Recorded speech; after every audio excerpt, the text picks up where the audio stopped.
Hello, everyone. Hello, hello, and hello. And welcome back to another video, another review. My name is Chrisnatha Derosier, certified life coach and speaker, and I am back with another review of Iyanla Fixed My Life. So let's just first start off by saying this, right? I have to make this statement. Iyanla Vanzant is out here doing the Lord's work. Okay, she is doing the Lord's work. If you have not seen this episode, I need you to go and catch the replay. It is so amazing. Not so much because of the guests and the characters that are in this episode, but because of how Iyanla Vanzant has really helped them, at least I hope, really helped them to really see themselves. She was so honest. She did not sugarcoat anything. As you guys know, she never does. And she really told them what they needed to hear. And I'm so grateful for that. Like I've shared with you guys in the previous video, Iyanla Vanzant has just been such a blessing to my life, just watching her via the OWN Network and all of her books and all of her teachings. But tonight, she really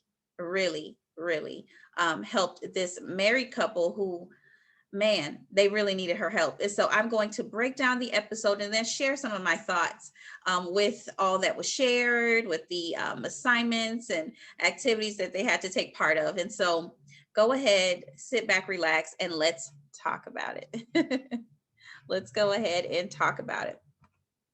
And so the name of this episode is this is episode 2 from this last season. This is her very last season. And the name of the episode is My Marriage is None of Our Business. My Marriage is None of Our Business. So that is the name of the episode. And the couple, the husband's name is Idris, and the wife's name is Deandra.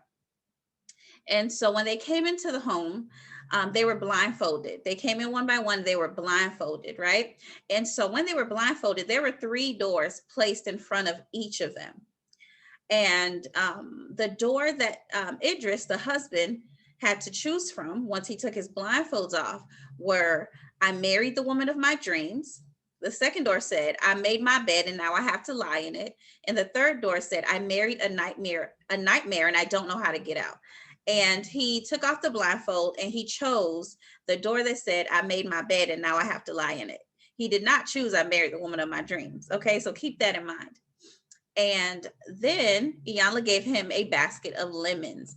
Why? Because when life gives you lemons, you make lemonade. And so that's basically what that door meant. Like, I just married her and I'm just trying to do what I need to do. Basically, that was the message from that, from what he chose, the door that he chose. And then when it was the wife's turn, she also had Deidre, she also had 3 doors that she had to choose from as well. And the first one is I married my knight in shining armor. I married a man who wanted me because I wanted to be chosen. And the third door said, if only you knew. And there's a lot that goes into that, right? And she chose the door that says, if only you knew, meaning that there's so much going on and she has a lot to share. And so she says that she wasn't surprised by the door her husband chose. She also didn't choose, I married my knight in shining armor. So they're married, but it doesn't seem like they're really that into each other. That's what it seems like. And she said that she wasn't surprised by the door that he chose because her dad did something similar. Didn't seem like he was really there and he wanted to be there, but he just had to do what he had to do. He had responsibilities, and so therefore he had to fulfill them, but maybe no sense of joy from him in terms of being a part of the family, right? So she said that she got this um, feeling from her father, and now she's getting that feeling from her husband. And as you know, a lot of us marry who our father is. Many of us, not all of us, okay? And so her husband, Idris, um, they just started to really share a little bit of their story, their behind the scenes, their backstory. And he said, very interesting, he said that they were together 6 months before they got married.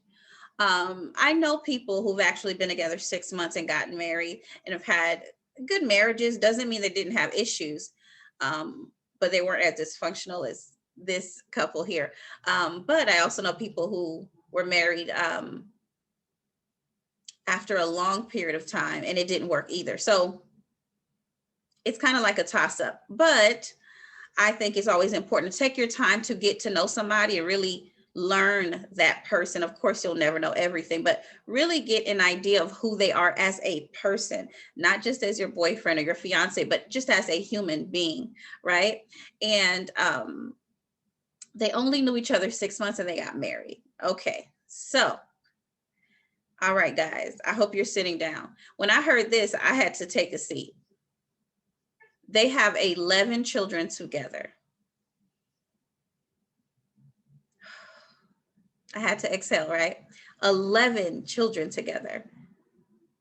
They've been married 6 years. He came into the marriage with 7 children. This is his second marriage. She came into the marriage with 2 children, and then they had 2 together. So all together, they have 11 children. That's a lot.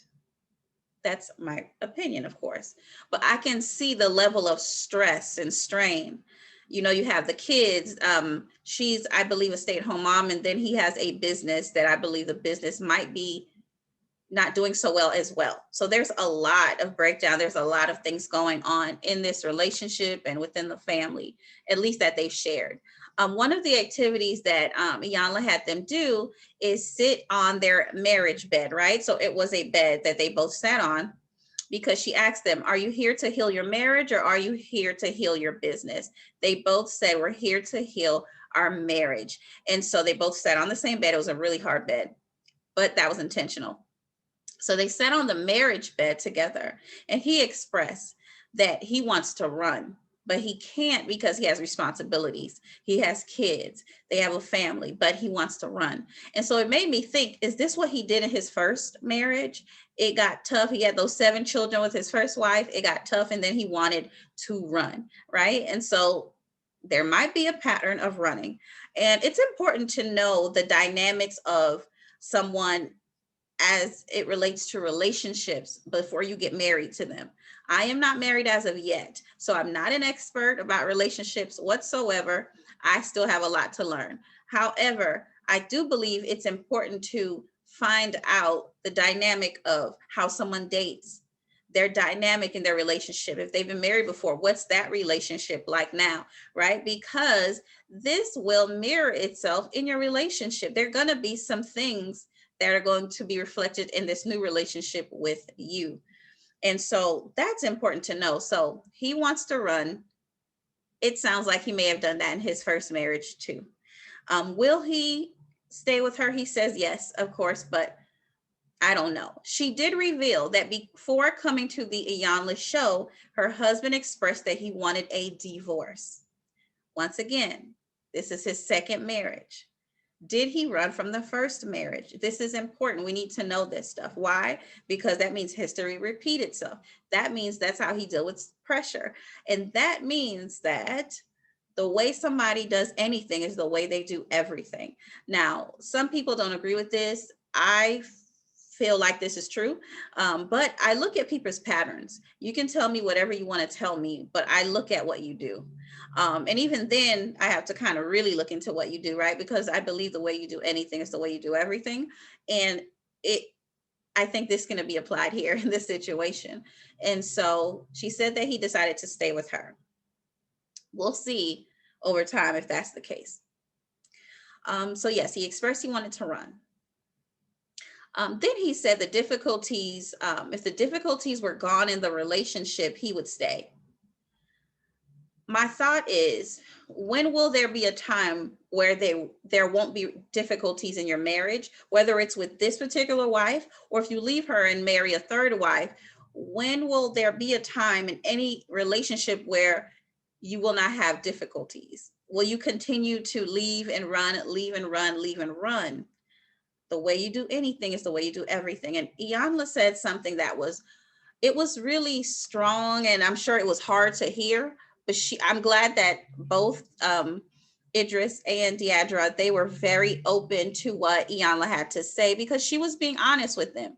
And I believe that that level of honesty is not easy to hear about yourself, because it was really, really honest. It was in your face. It was like, listen, you need to get it together. Like Iyanla really was so honest with them. And I think that they truly needed that. I don't know if they have anybody in their lives that have been this honest with them, in their marriage and so forth.